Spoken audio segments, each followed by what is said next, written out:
Chapter 7. One immediate benefit to Harry was in the matter of homework. It did not take him long to realise that it was much pleasanter business with Madison around. One evening the parrot had flown upstairs to find the boy chewing his pencil and staring at an empty page. "I'm stuck mad," Harry said. Madison hopped onto Harry's shoulder and peered down at the open book. "What have we got here?" he said.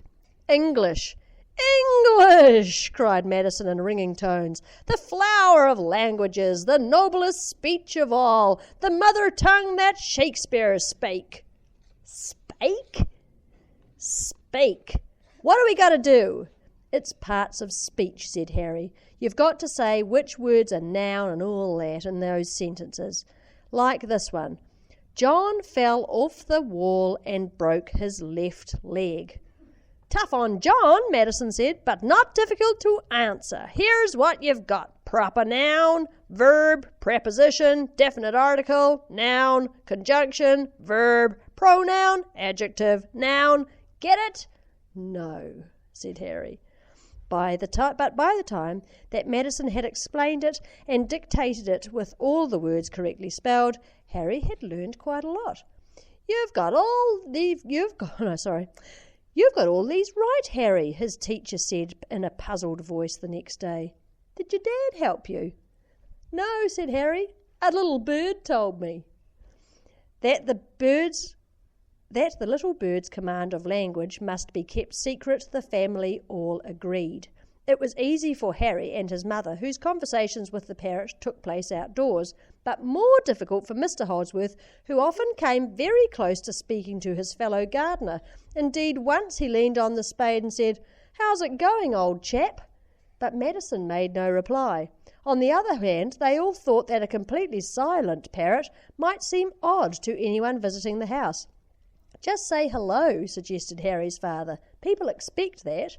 "I suppose you could say Pretty Polly," said Harry's mother. "Begging your pardon, ma'am," said Madison, "but I'd be mighty obliged if you'd excuse me from saying those particular words. The name does not fit, nor the description." "How about Handsome Madison?" said Harry. "I'll just stick to hello if you don't mind," said Madison, and so when friends or relatives came, he did. He had an uncanny knack, however, for sensing whether visitors were welcome. Those who were received with one quiet, polite those who were welcome were received with one quiet, polite hello. But tiresome callers never stayed long now. The word of greeting, repeated over and over again, if needs be in a piercing scream, soon sent them rushing from the house. So when people came to the house and he could tell that the mum and dad and Harry wanted them to be there, he just said, "Hello," like that. When he could tell that they were really a bit sick of those visitors, he used to go, "Hello, hello, hello, hello, hello, hello, hello, hello," like that, and drive them nuts. So, okay. There were times, of course, when Harry was at school, Mr. Holdsworth at work, and Mrs. Holdsworth out. Then, if anyone came to the door, Madison would growl more horribly than the hound of the Baskervilles, while the dog itself lay admiringly silent. If the phone rang, Madison could never resist picking up the receiver. But he gave nothing away, as Mr. Holdsworth discovered one morning when ringing from his office to speak to his wife, who had in fact just gone out. He dialed the number and was surprised to be answered in his own voice. "Hello," said his own voice. "This is an answering service. If you have a message for the Holdsworths, please state it slowly and clearly, together with your name and address when you hear the signal. Thank you for calling. State your message now." There followed 3 sharp sounds. The sound, in fact, of a parrot's beak tapping on the mouthpiece. "Madison?" said Mr. Holdsworth. There was a pause. "Oh, gee, hello, Mr. Holdsworth, sir," said Madison in natural tones. "I didn't expect to hear your voice."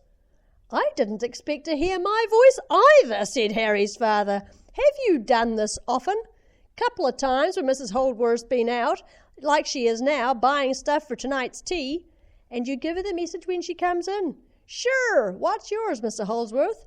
Tell her I may be late home this evening, Madison. I've got a meeting that may go on a bit. Gee, that's tough, Mr. Holsworth, but we'll try to save some for you. Save some what? New Orleans shrimps, Maryland ham, and strawberry shortcake, said Madison happily. Pity about the meeting. Have a nice day. I thought you said you'd be late home, said Mrs. Holdsworth that evening as her husband walked into a kitchen filled with good sights and smells. I, cancelled the meeting.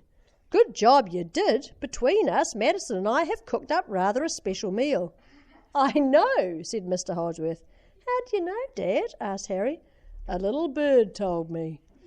Harry much enjoyed this, his mother's first attempt at an all-American meal. At the end of it, which was when he couldn't eat another morsel, he watched Madison, who was still peckish. The parrot now regularly sat up at the table, or rather sat on it, next to Harry, since he was, through no fault of his own, an untidy eater. Mrs. Holdsworth provided him a tin tray, on which he squatted.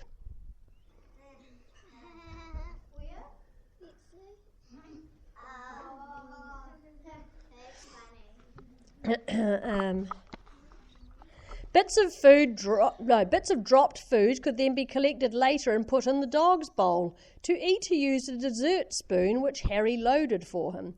Standing on one foot, Madison held the spoon in the other and dipped his beak in it in quite an elegant manner. Now he finished the last of the strawberry shortcake and turned to Mrs. Holdsworth.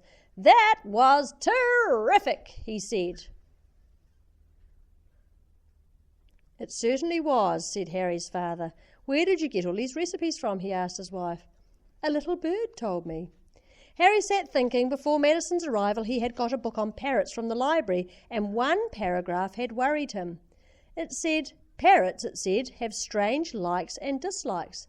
Some are only fond of men, some respond to women, and others prefer children.